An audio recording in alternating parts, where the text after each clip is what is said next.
Hello everyone, welcome to A Foreigner's Life in the Philippines. We'll take a look at Brian's chicken setup here.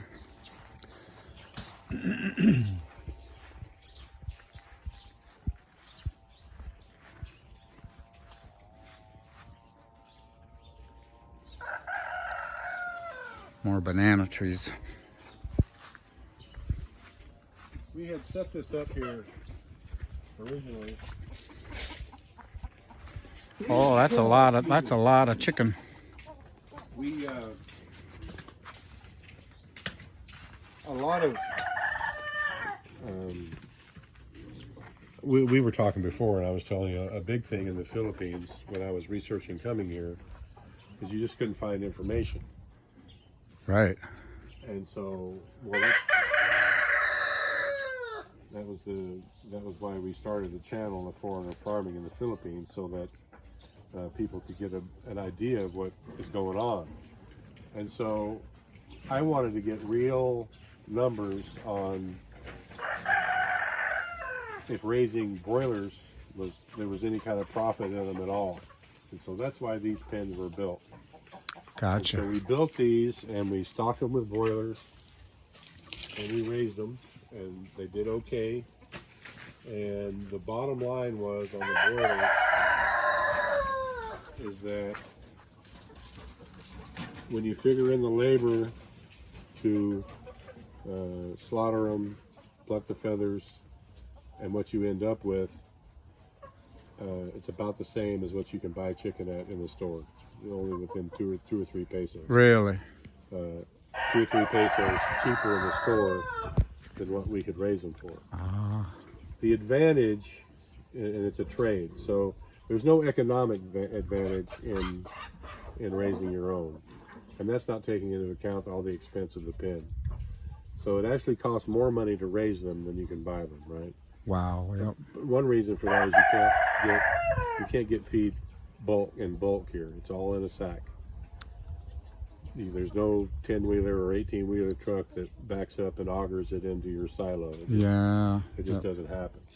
So economically, it's not viable. But the good thing is that you know the chain, you know the history of the meat that you're eating. Yeah. You know how it's been raised, and you know what kind of feed it's been fed. So, and you know if it's had hormones or hasn't had hormones. And so you know what you're eating. You know if you got good food, yeah. Well, yeah, if it's going to make it glow in the dark or not. Yeah. Looks like the chickens do a good job of mowing the lawn here. Well, they do here, but down there, not so much. Hence the lawnmower. Yeah. Yeah. These are the laying boxes here. It doesn't look like anybody's laying anything yet today. Wow, so you do get your own eggs as well. Well, you know, originally the piggery was only going to be those first 4 pens, like I told you before. And the main focus was going to be on chickens, right? Right. I had brought over alfalfa seed because chickens can utilize alfalfa as a legume, and chickens can utilize it as feed. Really? And alfalfa in the field is about 21% protein. Oh. Which is pretty much exactly what layer feed is, 21% protein. It's even higher. And to supplement that with some carbohydrate like corn, and you have the perfect feed. So they graze like cattle, and you just feed them a little bit of corn, and you can cut your feed bill by 80-85%. Oh, wow. That was the original plan, right? Mm-hmm. If I could never get the alfalfa to grow here, I waited too long. I don't think the feed is really good. Is this an automatic feeder as well? That's an automatic water. Or water, yeah. So the alfalfa just refuses to grow here? I waited too long. Did you? Marcel planted something when the seeds were fresh. Up there in that area, up there, you can't really see it from here, where the orange and lemon trees are planted. She planted a small area there. It came up and it did well, but she didn't water it enough and it eventually died. Yeah. So the seeds were viable when they got here. And then I waited like almost a year and a half and planted the rest of them down in that field down there, and none of it came up. Oh my goodness. And alfalfa seeds aren't free. They're kind of pricey. They're pricey, yeah. But the thing with alfalfa, the reason that I wanted to do, there's money in chickens if you can get away from the high cost of feed. That's why I wanted to do the alfalfa. And down in those rice fields, the water table, anywhere you dig down there, 8-10 feet down is water. That's the surface behind water. all this, Behind all this, you can trees and stuff. Yeah. just see the rice fields down there. Okay. So the water table is 8 or 10 feet down. Oh wow. Roots in alfalfa will go up down over 20 feet once you Really? get them established, right? Yeah. So I'd never, if those fields were in alfalfa, you'd never have to water them, Oh wow. right? And it never freezes here Once they're established. once they're established. So that was my idea on farming chickens here. I made the mistake about 6 months ago. For my personal use, I mean these chickens are okay, but I like the native breeds they have here. I have one rooster left. Marcel knows that I like the native breeds of chickens just to raise, and so she got 6 for me from a different place. Chickens are really, really susceptible to diseases from other chickens. And so when I brought those 6 in here, they got all these chickens sick. They did? Yeah, and I lost probably half of them. Oh my gosh. And the sickness is still here. I forget the technical name for it. Once you get that sickness in your flock, you can never eradicate it. Never. Because it gets into the soil as well. Really? I raised chickens at a pretty large scale in California before I came here. Oh And I wow. had the same sickness there. And I had to euthanize the whole flock. The pasture that I was running them in, I left it fallow for 3 years and just dissed it. I probably dissed it 20 times, turning the soil up to the radiation of the sun to get rid of that sickness out of the soil, and it worked. And it After worked. 3 years, I was able to put chickens in again. Amazing. But you can't medicate it out of them. It's just, it stays What there, the and heck? it stays in the soil. So, and it makes them kind of sickly. It cuts way back on the egg production. My recent goal here, my first goal was a large egg production facility, right? With the cheap feed. Eggs are expensive here, more expensive than they are in the States. So I was going to do an egg operation. But because feed is so expensive here and I couldn't get the alfalfa to go like I wanted it to, I was going to do a micro hatchery. A micro hatchery. Yeah, like maybe hatching 500-600 Chicks. chicks, maybe 1,000 a month. Oh. See, these they sell these chickens in town, these Kabir, and they're 59 pesos each. For the babies. Yeah, just hatched. Just hatched. You can sell an egg for 7 pesos, or you can, or I was thinking you could sell a chick wholesale for 35 pesos, maybe even 40, because then they're selling them for 60. They're making a good profit. And instead of getting 7 pesos for that egg, you incubate it for 3 weeks, and you're getting 40. Wow. So that was the idea for a micro hatchery. I mean, if you're hatching out 1,000 birds in a month, and you're making profit after everything 25 pesos each, that's 25,000 pesos a month, Wow. Yeah. The way just to off a go. little small backyard flock, which isn't, by a Western standard, isn't really enough to make a living here, but as a supplement, Perfect. would be perfect. Just incredible. And not only yeah. and to hatch 1,000, you're getting a 75% hatch rate.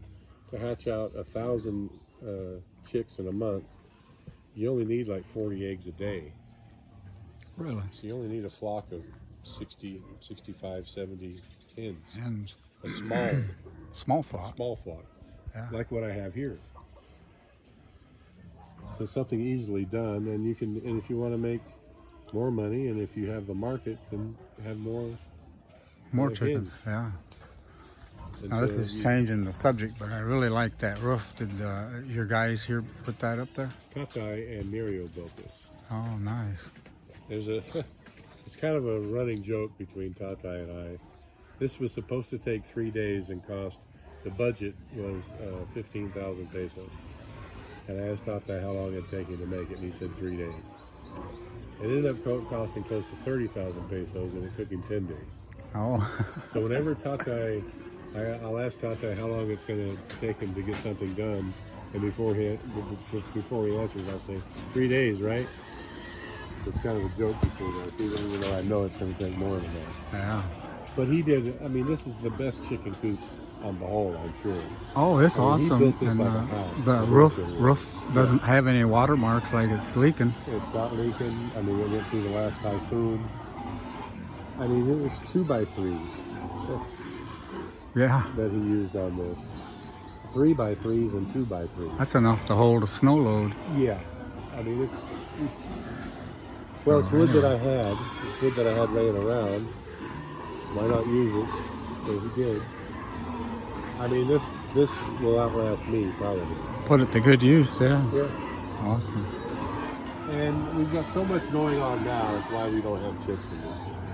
If we didn't have so much going on, we would basically put 100 in each side.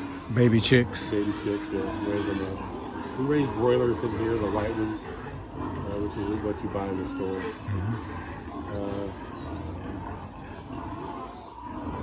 This is really a unique chicken coop, chicken setup. And that's the compost pile there. That's what's brought down from the Piggery. piggery. Yeah. These are rice hulls mixed with pig poo. Oh, you even have a bamboo. What would you call it? Little bamboo forest. Bamboo grove. We cut this back to where we'd almost killed it. You Really? see all the harvesting we did in there. This was really thick. And I told the guys to cut it back because at that time we've got another chicken building down here. And from the house, this bamboo was so big and so brushed out, I couldn't see this hinge from the back of the house. Oh, you couldn't? And we were having a problem losing these two-legged chickens they were being disappeared by neighbors. Oh, really? And so I wanted to keep a little better eye on this, so we had them take down most of this bamboo. But we come back with a good one. Looks nice now. Very nice, yeah.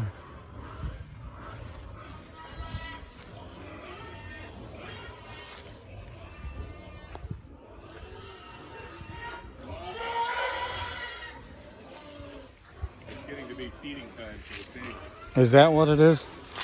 You feed them once or twice a day? 3 times a day. 3 times a day. Breakfast, lunch, and dinner. Wow. This was the original chicken pen. Okay.